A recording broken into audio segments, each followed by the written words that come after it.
മത്തായിയുടെ സുവിശേഷം 6-ാം അധ്യായം. Bible quiz. 1.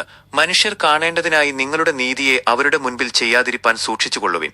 അങ്ങനെ ചെയ്താൽ ആരിൽ നിന്ന് പ്രതിഫലം ലഭിക്കില്ല? സ്വർഗസ്ഥനായ പിതാവിൽ നിന്ന്. 2. ധർമ്മം ചെയ്യുമ്പോൾ മനുഷ്യരാൽ മഹത്വം ലഭിക്കേണ്ടതിന് പള്ളികളിലും വീഥികളിലും ആരെപ്പോലെ കാഹളം ഊതരുത്, കപടഭക്തിക്കാരെ പോലെ. 3. കപടഭക്തിക്കാർ കാഹളം ഊതി ധർമ്മം ചെയ്യുന്നത് എന്തിനാണ്?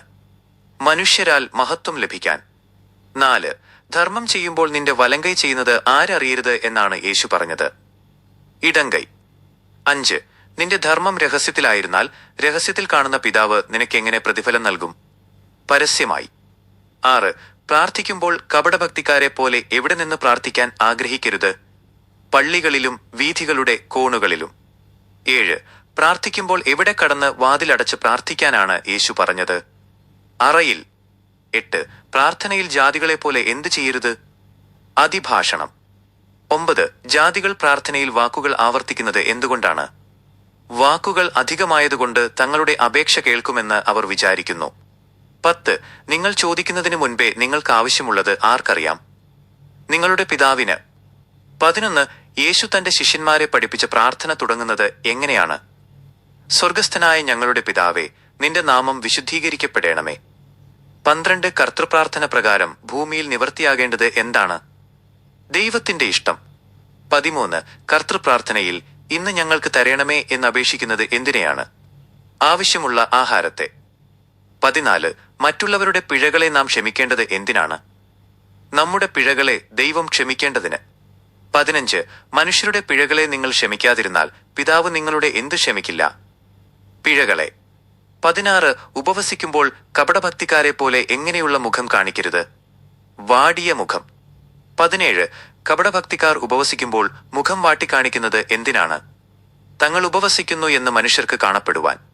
18. ഉപവസിക്കുമ്പോൾ തലയിൽ എണ്ണ തേക്കുകയും മുഖം കഴുകുകയും ചെയ്യേണ്ടത് എന്തിനാണ്? മനുഷ്യർക്ക് നീ ഉപവസിക്കുന്നതായി കാണപ്പെടാതിരിക്കാൻ. 19. തുരുമ്പും പുഴുവും നശിപ്പിക്കുകയും കള്ളന്മാർ തുരന്ന് മോഷ്ടിക്കുകയും ചെയ്യുന്ന നിക്ഷേപം എവിടെ ശേഖരിക്കരുത്? ഭൂമിയിൽ. 20. നിക്ഷേപം എവിടെയാണ് ശേഖരിക്കേണ്ടത്? സ്വർഗത്തിൽ. 21. നിന്റെ നിക്ഷേപം എവിടെയോ അവിടെ നിന്റെ എന്തിരിക്കും? ഹൃദയം.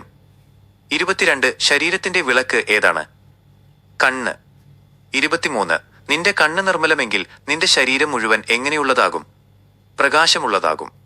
24. നിന്റെ കണ്ണ് ദോഷമുള്ളതെങ്കിൽ നിന്റെ ശരീരം മുഴുവൻ എങ്ങനെയുള്ളതാകും? ഇരുട്ടുള്ളതാകും. 25. ഒരേ സമയം എത്ര യജമാനന്മാരെ സേവിക്കാൻ കഴിയും?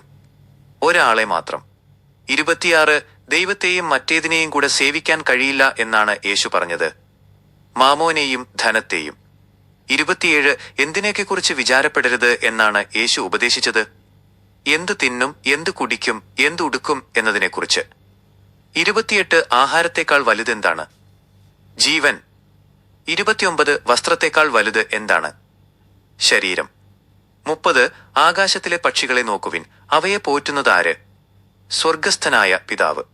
31. വിചാരപ്പെടുന്നതുകൊണ്ട് തന്റെ ആയുസ്സിന്റെ ദൈർഘ്യം 1 മുഴമെങ്കിലും കൂട്ടുവാൻ ആർക്ക് കഴിയും?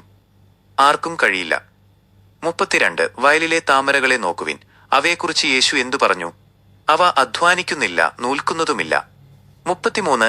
ശലോമോൻ രാജാവിനെക്കുറിച്ച് വയലിലെ താമരയുമായി ബന്ധപ്പെടുത്തി പറഞ്ഞതെന്ത്? ശലോമോൻ പോലും തന്റെ സകല മഹത്വത്തിലും ഇവയിൽ ഒന്നിനോളം ചമഞ്ഞിരുന്നില്ല. 34.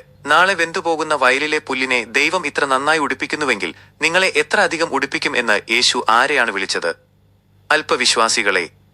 35. നിങ്ങൾ ഒന്നാമത് എന്തിനെയാണ് അന്വേഷിക്കേണ്ടത്? ദൈവരാജ്യത്തെയും അവന്റെ നീതിയെയും. 36. ദൈവരാജ്യം ആദ്യം അന്വേഷിച്ചാൽ നിങ്ങൾക്ക് എന്ത് ലഭിക്കും? മറ്റാവശ്യങ്ങളെല്ലാം കൂടെ ലഭിക്കും. 37. ഏത് ദിവസത്തെക്കുറിച്ച് വിചാരപ്പെടരുത് എന്നാണ് യേശു പറഞ്ഞത്? നാളത്തെക്കുറിച്ച്. 38. ഓരോ ദിവസത്തിനും എന്ത് മതി എന്നാണ് യേശു പറഞ്ഞത്? അതാത് ദിവസത്തെ കഷ്ടം മതി.